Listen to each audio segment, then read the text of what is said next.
तो hello guys, तो कैसे हैं आप लोग। तो आज हम एक्सप्लेन करने वाले हैं हरी फुरेटा का एपिसोड 1। वीडियो शुरू करने से पहले एक बात कहना चाहूँगा कि चैनल पे आए गए हो तो लाइक सब्सक्राइब और शेयर कर दो, वरना मैं ऐसा श्राप दूंगा कि आपके जितने भी क्रश है वो सब आपको राखी बांध के निकल लेंगे। फिर सोच लो आपको अकेले ही रहना पड़ेगा। तो सब्सक्राइब करो यार। और अगर आप लड़की हो तो आप भी सब्सक्राइब कर दो, आपको बिल्कुल ऐसा हैंडसम बॉयफ्रेंड मिलेगा।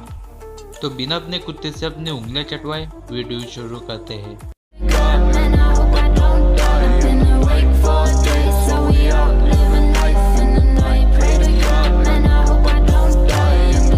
तो शुरुआत में हमें दिखाया जाता है कि हमारा मेन हीरो काफ़ी ज़्यादा जख्मी होता है और वो काफ़ी ज़्यादा थक भी गया होता है और उसके सामने एक औरत होती है और वो बोलता है कि मेरे जितने भी दुश्मन हैं उन्हें मैं ख़त्म कर दूंगा, भले ही वो भगवान ही क्यों ना हो।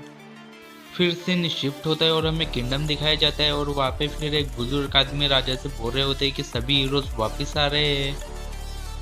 फिर तभी राजा बोलते हैं कि हाँ, हमने सुना है कि सभी डेमन्स बहुत ज़्यादा एक्टिव हो गए हैं।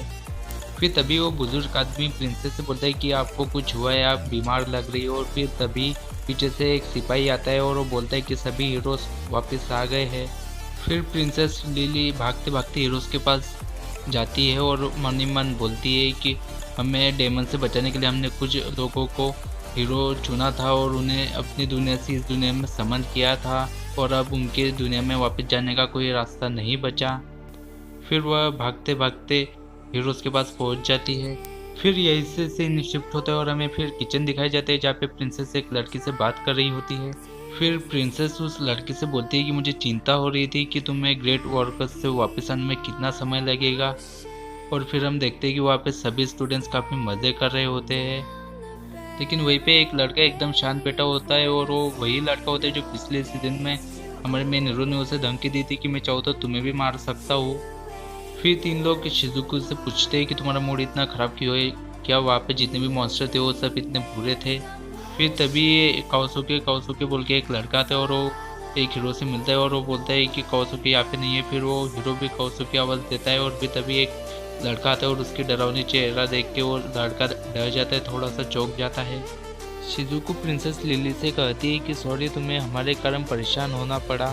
फिर प्रिंसेस कौरी के बारे में पूछती है और फिर वो लड़की बोलती है कि वो नागुसा के साथ चली गई है। फिर प्रिंसेस पूछती है कि वो हीरो इतना परेशान क्यों है।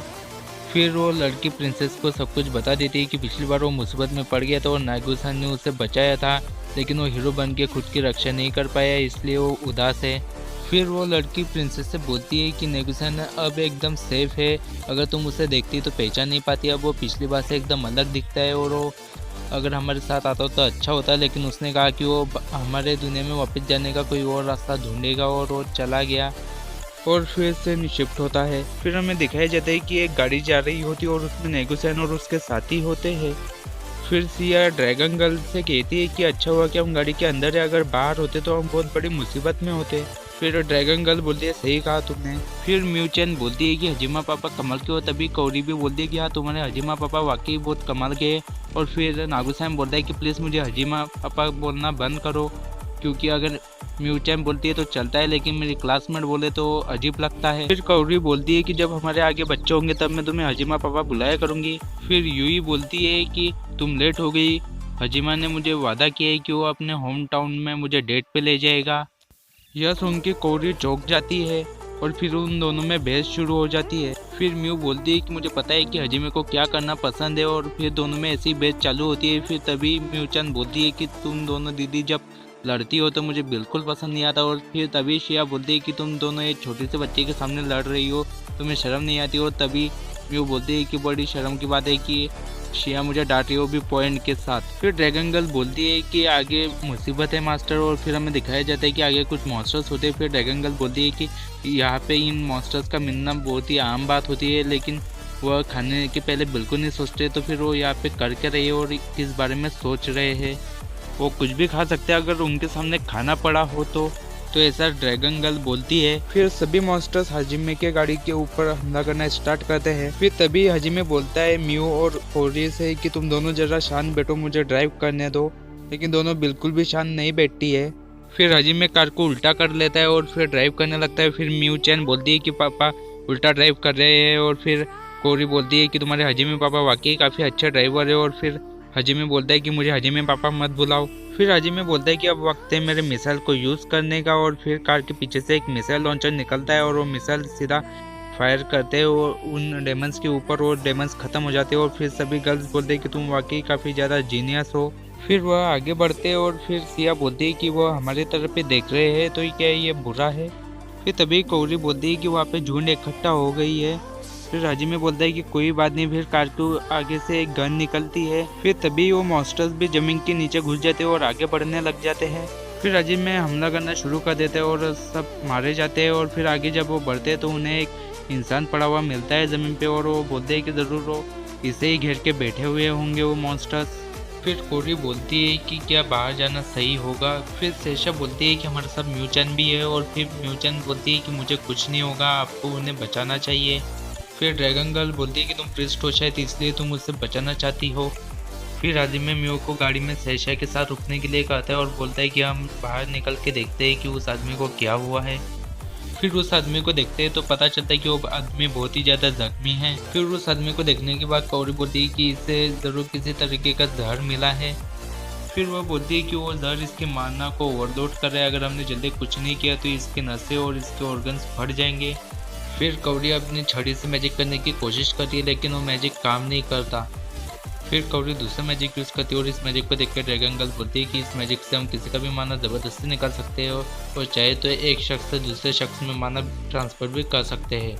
फिर हम देखते हैं कि वो मैजिक उस आदमी पे काम करने लग जाता है। फिर कौरी बोलती है कि अब तक मैंने इसका अच्छे से इलाज नहीं किया है, मैंने सिर्फ इसका थोड़ा सा माना निकाला है, अगर ज़्यादा निकालती तो यह कमज़ोरी से मर जाता।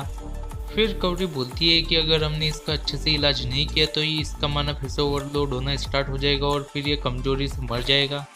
फिर हाजिमे बोलता है कोरी से कि तुम हमें भी कोरिफाई कर दो अगर ये कोई अनजान बीमारी हुई तो। फिर उसके बाद उस आदमी को होश आता है और वो कोरी को देख के बोलता है कि क्या तुम देवी हो और क्या मैं मर चुका हूँ। फिर उसके बाद हाजिमे उसे एक लात मारता है और बोलता है कि तुम बकवास बंद करो। फिर कोरी बोलती है कि इसे हम गाड़ी में ले जाते हैं। फिर हाजिमे बोलता है कि यार सही कहा, वैसे भी यहाँ पे बहुत ज़्यादा गर्मी है। फिर हमें दिखाया जाता है कि वो सब गाड़ी में जा रहे होते हैं। फिर वो आदमी उस जगह को देख के बोलता है कि यहाँ पे बिल्कुल भी गर्मी नहीं है, क्या ये भगवान का घर है। फिर हमें दिखाया जाता है कि म्यूचन उसे पानी देती है। फिर वो आदमी बोलता है कि मेरा नाम 22 फेवर जेनजेन है, आका जी के दुकेदम का बेटा हूँ। फिर सेशा बोलती है कि यह समुद्र का शहर ही है ना, और फिर वो बताती है कि म्यू भी वहीं पे पैदा हुई थी। फिर म्यू बोलती है कि मेरी मम्मा वहाँ पे मेरा वेट करिए। फिर उसके बाद हाजिमे बोलता है कि वो शहर ज़रूर मुसीबत में है। फिर हाजिमे उस आदमी से पूछता है कि ये सब चल क्या रहा है। फिर वो आदमी बताता है कि कुछ दिनों पहले हमारे शहर के सभी लोग बीमार पड़ने लगे, किसी ने हमारे पीने के पानी में माना ओवरलोड का जहर मिला दिया था। फिर वो बताता है कि हमारे ओसिस भी पॉल्यूटेड हो चुके हैं। फिर वो बोलता है कि ओसिस में जहर आया कैसे, किसने डाला, कुछ पता नहीं अब तक। फिर वो आदमी बोलता है कि इस जहर का इलाज है, उसके लिए एक स्पेशल मिनरल चाहिए जिसे स्टील स्टोन कहते हैं। स्टील स्टोन इंसान का माना शांत कर सकता है, ऐसा वो आदमी बोलता है। फिर वो आदमी बोलता है कि इस मिनरल को ग्रीन वोल्केनो से निकाला जाता है, वो भी माइन करके। फिर वो आदमी फिर से बोलता है कि अंका जी के सभी एडवेंचर्स बीमार पड़ चुके हैं। फिर ड्रैगन गर्ल बोलती है कि किसी को वॉइस साफ करना होगा और वोल्केनो जाके स्टोन लेके आना होगा। फिर वो आदमी बोलता है कि तुम सब गोल्ड एडवेंचर्स हो, तो क्या तुम हमारी मदद करोगे। फिर वो आदमी फिर से बोलता है कि प्लीज़ हमारी मदद करो। फिर सब हाजिमे की तरफ देखते हैं और फिर म्यूचन बोलती है कि पापा क्या आप इनकी मदद करोगे। फिर हाजिमे बोलता है कि हम वैसे भी वहीं पे जा रहे हैं तो हाँ हम मदद करेंगे।